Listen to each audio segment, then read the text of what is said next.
ganda-ganda ng bahay ni Ma'am doon Jenny. nag-lumok lang ako mga. Ay, ba? Hindi ako tapos ang trabaho ka. Si Jenny, galing man OFW from Dubai. Nag-for good na siya sa Pinas. Kay may health problem. I-vlog ko ang balay niya. Namin sa balay niya. Wow, bongga. 3 karons. Merry Christmas. Kaya akong kwarto ko na kaya mukat lang mo. Ay, sobrang. Hala, nakalak. Bay na lang. Maria, dining room. Oh, kanang namin. Ah, grabe mga decoration mo, oh. May sulod sa paning imo nga mga wine? Ang ano? May mga unod na? Oo, eh. Sulod ka? Nagkulang na kay puno-puno. Minasagto diri ho. Ang ina pang inom nila kung may mga kasyon. Ah, grabe, bongga. Grabe ka balay Kaya niya. ang TV pa na dito sa amo ko.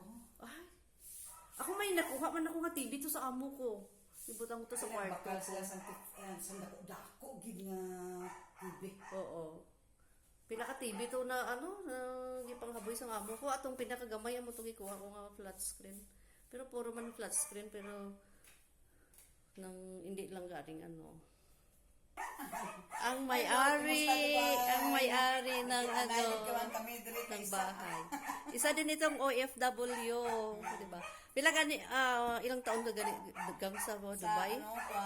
Sa Dubai mga 18 years. 18 years. Wow. Tapos pila ka amo? Duha ka amo lang na. Tapos OFW ako sa mga 24 years. Din ka. Pero wala man si may natigom tungod sa mga kabataan. Pero as bongga ang bahay, ito ang na-invest ng ating isang OFW. Tapos ano ang reason nga nag-for good ka? Kay pila pa lang, ilang taon ka gani? Uy, 16 ako katong July. Ay, the senior citizen ka na. This year lang gali nag-60. Nag-ano ako, nag-heart attack ako. Di ba dungan kami sa ate ko sa to? Ang ate ko patay Allah, ikwento. Ito na ang kwento ng buhay ng ating OFW. Si Ma'am Jenny Piaw. Wala, i-upload ko gid na ha. Wala. Sabi, ikwento mo na anong nangyari doon sa atin mo. Di ang ate ko kasi noon na heart attack siya ba? Tapos napatay siya habang ginaano siya gina-revive sa hospital na din ako na-atake din ako doon sa hospital. Oh my God. Kaya nilagyan ako ginanuan ako ng angiogram sa may stent ngayon ng heart ko. Tapos yun ang isang reason na nag-forgot ako talaga. Sana hindi pa ako gusto nung mag-forgot pero yung mga anak ko gusto nila mag-uwi ako kasi natakot sila na mamatay din ako doon. Oh my God. Sakit nang nangyari doon sa atin mo. No? Tapos nasa hospital ka, ang bangkay ng ating mo sa hospital pa, no? Oo, nasa morgue. Sa morgue. Nung paglabas ko, ayun, nasikaso ko naman, sa awa ng Diyos, 1 week lang nakauwi yung kapatid ko. Oo, sa Pinas. Sabi nga, madami doon sa sa embassy, sabi niya, naku, napakaswerte naman ang kapatid mo. Sabi niya, ang iba nga dito, hanggang ngayon, 3 months na, mag 6 months na. Ang bangkay doon po. Pero sabi niya, yung sa'yo, lang, 1 week, kaagad. Ito si Ma'am Jenny, kapitbahay ko to sa Medos. Sa Medos din to. Tapos nung sa State 14 kami, State 7. Alam mo ko, amugang sa State 14, may gikawata naman dito sa inyo nga na street. Oo. Pero ambot lang kung nadakpan to siya kay may CCTV man. Tapos di may mga maintenance ka. Grabing maintenance ko. Tapos sa bukas kasi parang naglala yung yung heart problem ko. Nung last ko na check up, may butas. Kasi yung heart natin composing for 4 valves pala yun. So yung ipang-apat ko na valves, mayroong butas na. Nakita na may butas. Oh my God. Tapos okay lang. Parang yun lang. Parang hinihingal ako ganun. Pero hindi naman need na surgery. Hindi na. Kung may kwarta ka, milyon. Magapan pang butas.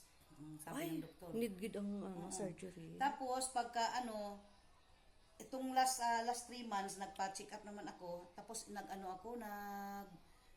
nagpatidwai ko ako kay daw laing gid matsyag ko ba. Sus, ang result kahapon, yung basa ni Doc sa akon, ang akon daw 4 valves, nagiging cloudy na. Oh my. Tapos, nag-cloudy daw. Ano ang dyan? Ano ang Tapos, treatment? buwas magbalik ako sa ospital kay mag-ano ko sa laboratory kay may ipa-kuan siya sa akon, may ipa-check siya sa akon nga oo. Tapos bukas para lagyan na naman ako ng ano ng bali 24 hours nga heart monitor. Maskin diri ko sa balay, kundi butangan ako sa sa ospital pag maguli ako diri maskin diri ara tag heart monitor sa akon tapos ibalik ko naman dito para makita ko na ang result. Pero karon wala ako nakalakat dito sa sa pwesto kay lain yung matcha. Oo, maghaway ka lang diri. Perti Layo ang pwesto mo diri. medyo sa isang kanto. Ah. Ano ba yung suka yung ang palpitation sa akong heart nga amo nang kung kaisa daw ginakuga ako nung ano ko. Tapos di ba high blood ka? High blood gid. Di ko mag ano ang ano mo ng heart mo, di ang siguro ang BP mo taas. Magtaas siguro ang galing ang ulo ko nga daw matumba ako. Di dapat may kasama ka para just in case. Kasama ko si Lord. Ay, sa bagay, basta trusting tayo kay Lord. Ay, Gusto mga grabe. anak ko mag-admit ako ngayon pero sabi ko pahinga lang. So, mga langga, It's Time family, ito na ang story ng ating isang OFW na taga Dubai din. Naging kaibigan ko din, tapos isang isang province, South Cotabato. Kaya lang dito siya nakatira sa city. Ang daming cellphone! Mga koleksyon ko na mga old cellphone ko na. Oh, yung koleksyon, grabe. From 90, may 2000 pa na, may 1994 pa na. 1994 ka nag-start, Ari upload? ulan tawag ning kuno lantawa bla ning Ay, oo. dati nga cellphone sa una. Ari pa na. May naka-cellphone ka mun sa to, sikat-sikat ka na. Grabe ka Tapos no, ito yung nag-anak mga 51 Collection, ari oo. 51 mga Akong gipang haboy ko tanga, gipang hatag, ginapang tapos hatag. ini mga laptop man ina, mga matira, mga Hindi wala na nagagana. ari tong mga video. Wala na nagagana ng laptop kag ano mo, kag tablet. Naglago ba na? Grabe yung mga collection niyo. Oh, ang grabe mga langga. Oh. Ang linis-linis ang bahay. Kahit may sakit siya pero Mga koleksyon ko din yan sa kung saan kong bansa magpunta yan, mga koleksyon ko yan. grabe. Kasi di ba may alaga ka na? Itong kita mo tong dalawang jar ay ano mo yan. Oo. Yung jar na yan at saka yung jar na sa itaas, alam mo ba kung ilang years na yan? 23 years na yan sa akin. Yes. Galing Singapore yan. Grabe. Binigay ng Malaysian yung friend ko doon na babae Malangga, na galing. kapitbahay ko. Yung iba galing sa Italy. Saan ito dito sa Italy ito dito.